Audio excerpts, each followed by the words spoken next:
Salut mec, j'espère que tu vas bien. Si tu te poses la question, moi ça va pas trop mal. Aujourd'hui dans cette deuxième vidéo, on va parler d'un sujet comme je te l'ai promis axé sur la nutrition, à savoir les macronutriments. Donc les macronutriments, qu'est-ce que c'est? Ça regroupe trois nutriments: protéines, les carbohydrates ou glucides, lipides, plus communément appelés les graisses. Donc je t'ai divisé ça en trois parties, tu te doutes bien. La partie 1 c'est les protes, la partie 2 les glucides et la dernière partie sur les graisses. Eh bien, on enchaîne directement avec le premier sujet, les protéines. Alors les protéines, c'est un nutriment souvent considéré comme essentiel, et c'est vrai, car si tu veux, il aide à la régénération, à la croissance, mais aussi au maintien de la masse musculaire. C'est-à-dire que si tu consommes pas assez de protes, tu risques pas de grossir, voire si tu n'en consommes pas assez juste pour le maintien, tu risques de fondre musculairement parlant.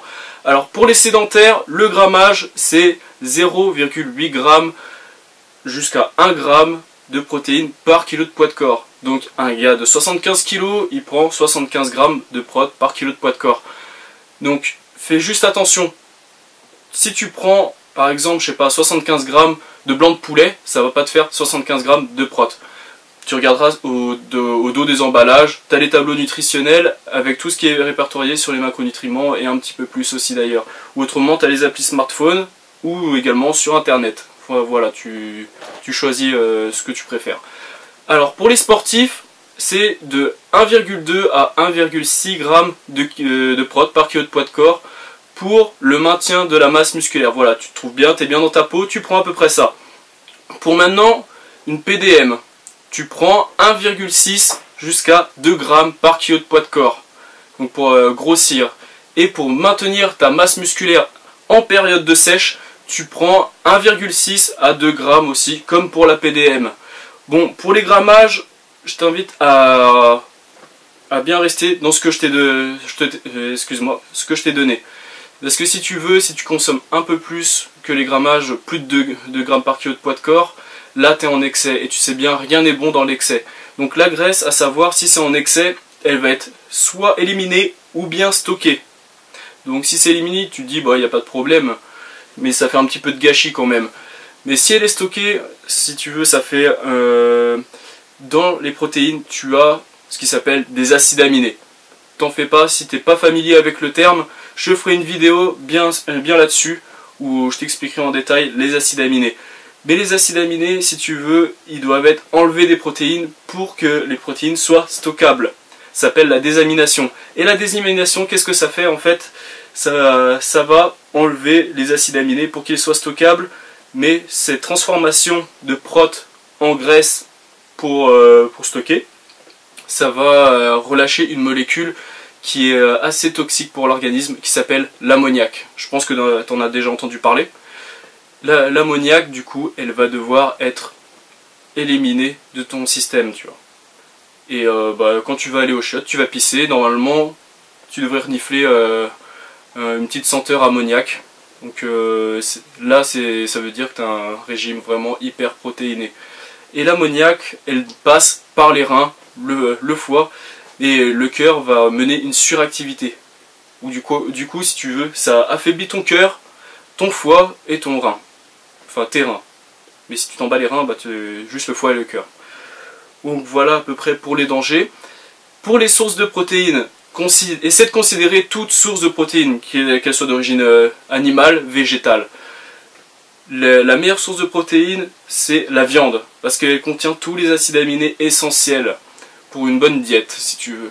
Par contre, ouais, si tu es plutôt végétarien, je t'invite à t'alimenter avec du tofu. Je sais, la consistance n'est pas trop top.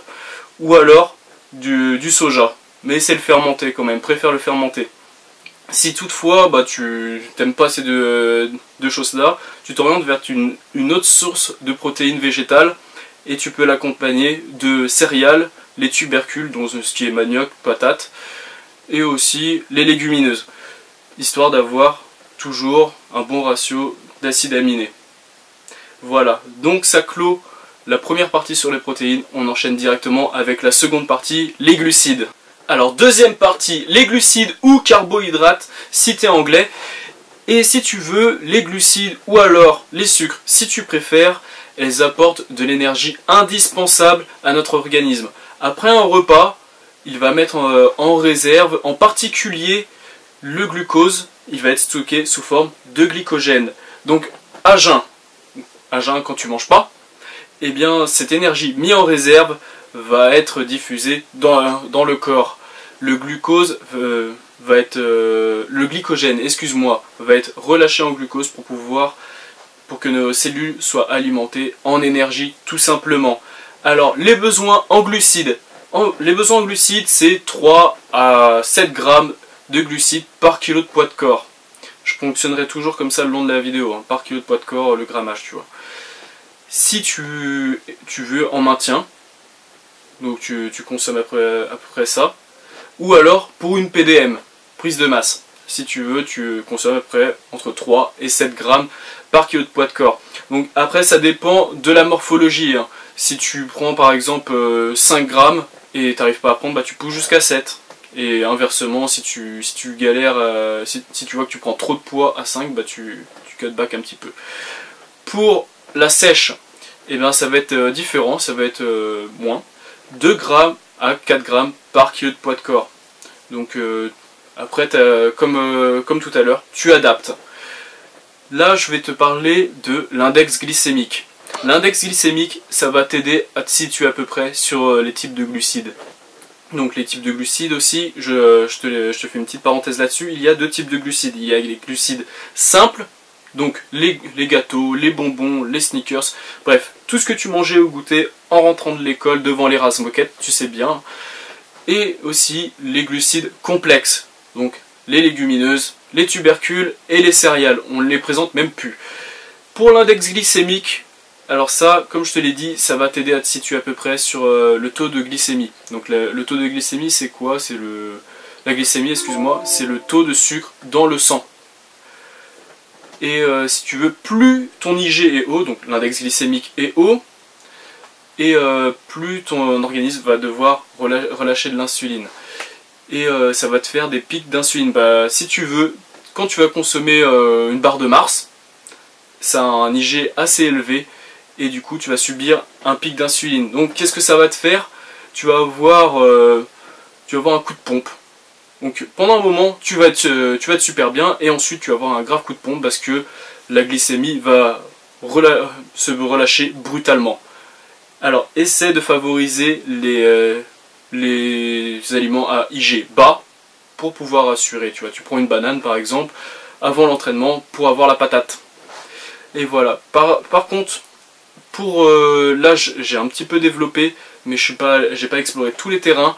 Je te ferai une vidéo plus complémentaire sur les sucres, mais vraiment que axée sur les sucres pour que tu t'y retrouves vraiment. Donc ce sera vraiment complet. Du moins je ferai en sorte d'amener tout ce que je connais sur les sucres pour toi. On passe directement sur la troisième partie. Alors la troisième partie, les lipides ou les graisses. Donc pour cette troisième partie, je vais te demander d'ouvrir bien grand tes oreilles et tes yeux. Bon, si t'aimes pas ma gueule, t'ouvres juste grand tes oreilles, ça suffira. Je vais aussi pas mal m'aider de mes notes, car il y a tellement à dire et j'ai peur d'oublier certaines choses. Donc pour être le plus clair possible et t'amener vraiment les meilleures informations, je risque de faire un petit peu de lecture. Tu m'en excuseras. Alors, les graisses. Donc c'est souvent un élément diabolisé. On se dit, ouais, si tu consommes des graisses, bah tu vas grossir. Bah pas vraiment, non. Si tu veux, les graisses, ça apporte de l'énergie qui est disponible de suite. Ou bien, si tu l'utilises pas, elle va être stockable. Alors, à savoir, les graisses, donc tu peux les baisser si tu désires sécher. Mais attention, les graisses non essentielles. Car si tu veux, le cerveau est composé à 60% de lipides. Alors si tu venais à baisser ces lipides là, je te raconte pas les dégâts, hein.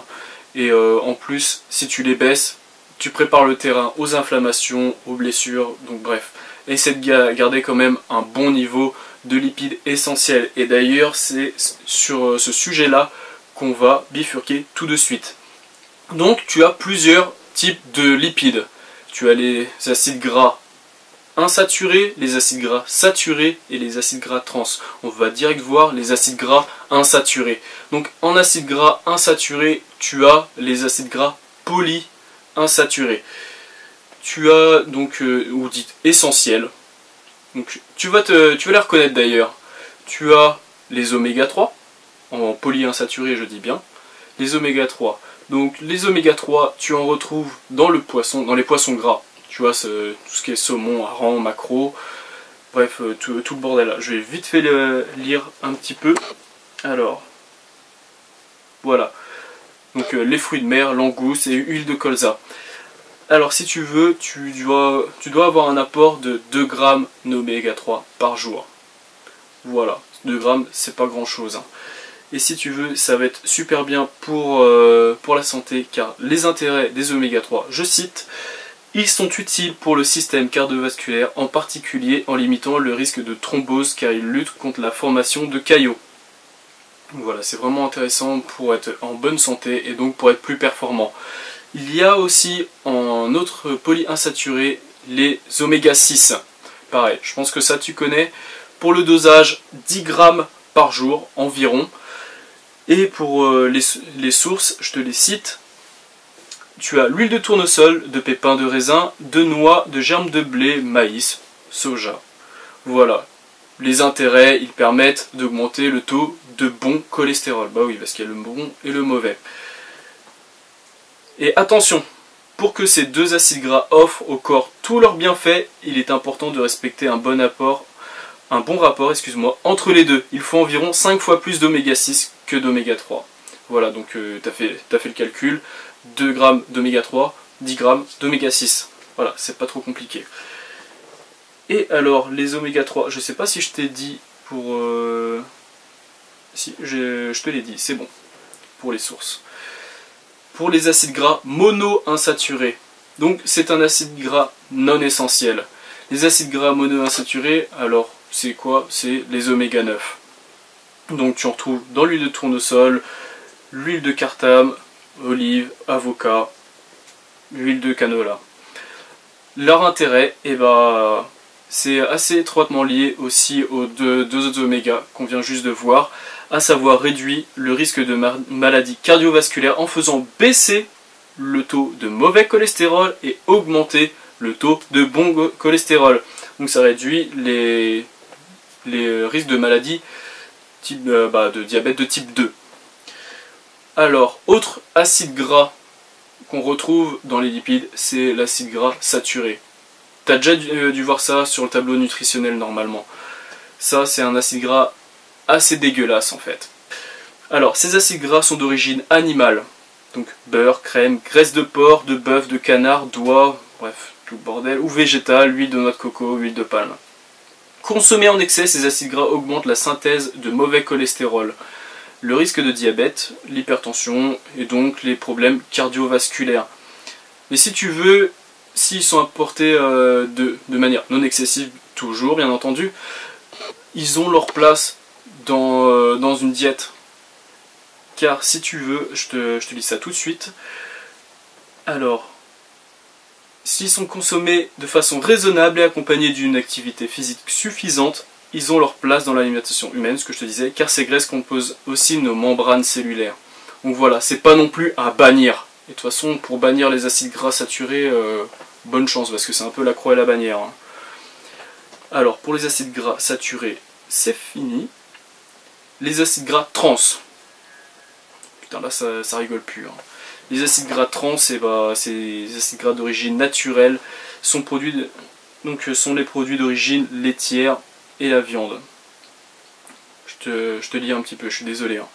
Les acides gras trans d'origine technologique sont souvent utilisés dans l'industrie agroalimentaire comme stabilisateurs et comme conservateurs. Ils rendent les aliments plus fermes et plus stables.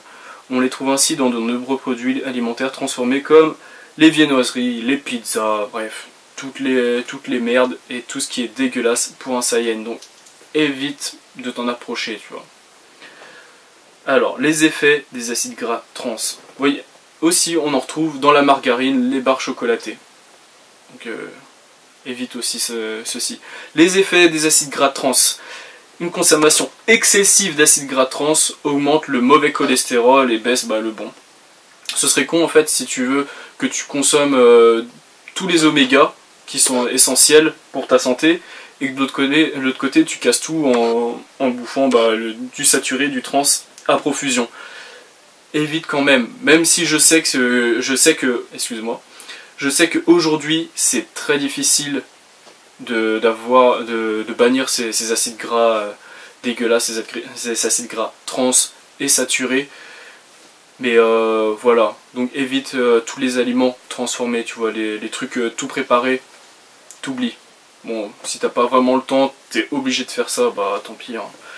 Mais bon, à éviter quand même. Alors les besoins, donc les besoins sont de 25 à 30% de l'apport énergétique total sur une journée. Et on est toujours, donc pour le grammage, c'est 1 g de lipides par kilo de poids de corps. Toujours, donc un gars de 75 kg, il doit prendre 75 g de prot par kilo de poids de corps. Voilà. Pour les oméga 3, on a vu c'est 2 grammes. Pour les oméga 6, 10 grammes. Et pour les acides gras saturés, alors je fais appel à ma mémoire. Les acides gras saturés, si tu veux, ça ne doit pas dépasser 10% de ton apport énergétique dans la journée. Et les acides gras trans, c'est 2%. Donc si tu désires sécher plus, eh bien tu réduis les acides gras saturés, tu vois, tu prends juste 5%, comme ça tu vas avoir une sèche plus optimale. Voilà, ceci clôt la dernière partie des macronutriments. On va tout resynthétiser, histoire que tu aies tout bien concis et le maximum d'informations, ce que tu cherches vraiment, sans tout le superflu. Allez, c'est parti pour la synthèse. Alors, on resynthétise tout ce qu'on vient de voir. Je vais te redonner tous les grammages pour tous les macronutriments. Pour les protéines, 0,8 g à 1 g de protéines par kilo de poids de corps pour un sédentaire. Donc l'exemple type, le gars de 75 kg va consommer 75 g de prot dans sa journée. Pour les sportifs, 1,2 g à 1,6 g de protéines par kilo de poids de corps pour un maintien. Pour une PDM, c'est 1,6 g à 2 g par kilo de poids de corps pour avoir une croissance. Et pour avoir un maintien de masse musculaire pendant ta période de sèche, c'est 1,6 g à 2 g de protéines par kilo de poids de corps. Pour les glucides, pour le maintien, on est sur 3 g à 3 g par kilo de poids de corps. Selon la morphologie, hein. Certains 4 g ça va leur suffire, d'autres ça va être 7 g pour pouvoir tout maintenir. Pour la sèche, tu vas prendre 2 à 4 g par kilo de poids de corps pour pouvoir sécher ou pour pouvoir perdre du poids. Pour les lipides, on est sur 1 g de protéines par kilo de poids de corps. Excuse-moi, 1 g de graisse, de lipides par kilo de poids de corps. Donc un gars de 75 kg prend 75 g de lipides dans sa journée pour pouvoir être en bonne santé. Pour les acides gras saturés, ça ne doit pas dépasser, on avait vu ça, 10% de l'apport énergétique total sur la journée. Et pour les acides gras trans, ça doit être 2%. Pour les oméga 3, c'est 2 g d'oméga 3 dans sa journée. Et pour les oméga 6, c'est 10 g. Donc voilà, donc pour l'apport calorique. Normalement, je vais te faire un petit truc propre où tu vas pouvoir voir en dessin. Alors, on est de 15 à 30% pour les apports journaliers, 15 à 30% pour les protéines, 40 à 55% pour les glucides et 28 à 38% pour les lipides. Alors, et les calories dans tout ça? Ah oui, ça nous intéresse aussi. Alors, sache que 1 g de lipides, ça équivaut à 9 calories. C'est vraiment pas mal. Hein. Et pour les lipides et les graisses, donc 1 g équivaut 4 calories. Voilà, bon, je pense que je t'en ai dit pas mal. Si j'ai oublié des trucs et tu souhaites compléter cette vidéo, je t'invite à laisser un commentaire. J'essaierai d'y répondre. Du moins, ça me ferait plaisir si vous interagissez avec cette vidéo. Et sinon, bah, si ça t'intéresse et que si tu veux me voir faire d'autres vidéos, je t'invite à t'abonner. Tu laisses un commentaire, que ce soit sur cette vidéo, sur la page Soupassé à Gym, tu verras. Et sinon, qu'est-ce que je peux te dire de plus? Si tu veux que je traite aussi une vidéo en particulier, bah, tu me la demandes, soit en MP sur ma page, soit directement sur la page, en commentaire. Je lirai, je ferai bien l'effort, ne t'en fais pas. Bon, maintenant que tu as toutes les cartes en main pour devenir un Saiyan, tu dois te douter que si tu veux progresser et être très performant, tu dois avoir une diète digne de ce nom. Tu vas pas t'empiffrer de Big Mac et de bonbons et de gâteaux toute la journée et vouloir le physique de Tavi Castro. Ça c'est complètement n'importe quoi. Voilà. Et après, chacun sa manière de procéder. Voici, ça clôt la vidéo. J'espère qu'elle t'aura plu. Laisse un commentaire, une mention j'aime. Bisous les gars, je vous aime.